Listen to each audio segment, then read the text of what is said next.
भारत की है कहानी सदियों से भी पुरानी है, ज्ञान की ये गंगा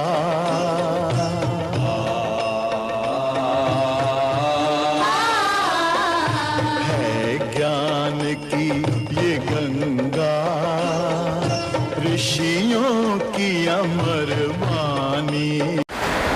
जय श्री कृष्णा। परमपिता परमात्मा की कृपा से आप सभी लोग अच्छे होंगे। आप ये ऋषिकेश का सुंदर नज़ारा देख रहे हैं और इसी में कुछ ज्ञान की बातें करना चाहते हैं।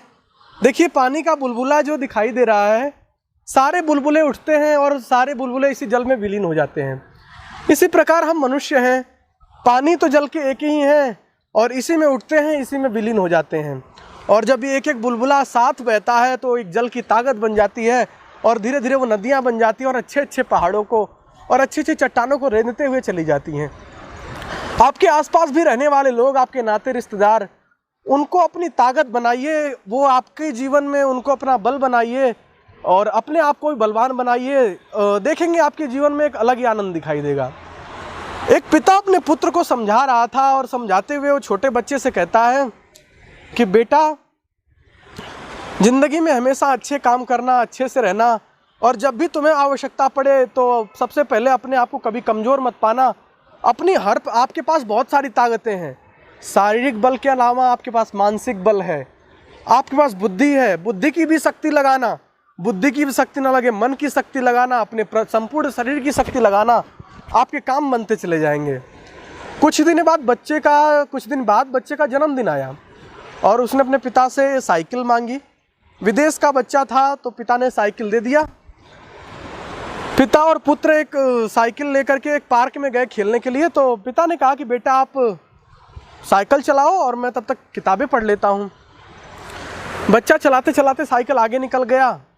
पिताजी किताबें पढ़ रहे थे। दूसरे पार्क में जैसे ही वो घुसता है, वहाँ आवाज़ आती है, बच्चा चीखता हुआ है। तो बच्चा चीखता है, पिता भागता है, देखता है तो जाके वहाँ देखता है कि पेड़ की डाली गिर गई होती है, साइकिल दब जाती है, बच्चा उसमें खड़ा होता है।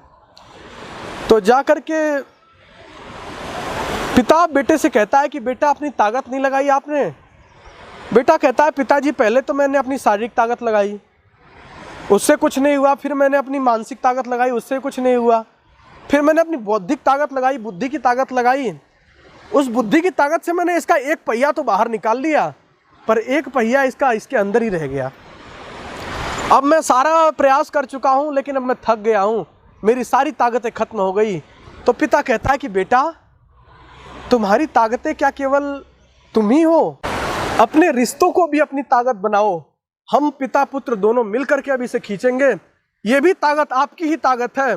फिर पिता पुत्र दोनों ने खींचा और साइकिल निकाल दिया।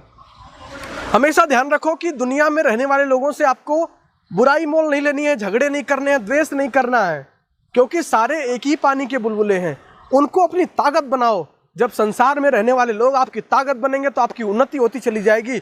और इसी जल की तरह जैसे एक एक बूंदे मिलकर के, एक एक बुलबुला मिलकर के पूरी नदी का निर्माण करता है और ये नदियाँ अच्छे अच्छे पहाड़ों को चीरती हुई निकल जाती हैं। जब आप भी दुनिया में रहने वाले लोगों को अपना ताकत बनाएंगे, अपनी शक्ति बनाएंगे, तो ध्यान रखिए कि आप भी ऐसे चीरते हुए महान शक्ति को प्राप्त होंगे, परम गति को प्राप्त होंगे, जीवन में उन्नति करते चले जाएंगे। ये अपने बच्चों को हमेशा अच्छी चीज़ों से जोड़ते रहिए और अध्यात्म का ज्ञान देते रहिए। अच्छी कहानियाँ, अच्छी किताबें, और मनुष्य में कोई भेद ना हो, उन्हें प्रेम करना, उन्हें द्वेष रहित जीवन जीना सिखाना। ये सारी कुछ छोटी छोटी चीज़ें होती हैं जो हमारे जीवन को महान बनाती हैं। तो ऐसी छोटी छोटी कहानियाँ और छोटी छोटी बातें अपने बच्चों को सिखाते रहिए, आगे बढ़ाते रहिए, जिससे उनका जीवन महान बने। आप भी इससे शिक्षा लीजिए, अपने रिश्तों को मजबूत करिए, अपने रिश्तों को महान बनाइए, वो आपकी ताकत बनेंगे। इतना ही कह के मैं अपनी वाणी को विराम देता हूँ। जय श्री कृष्ण।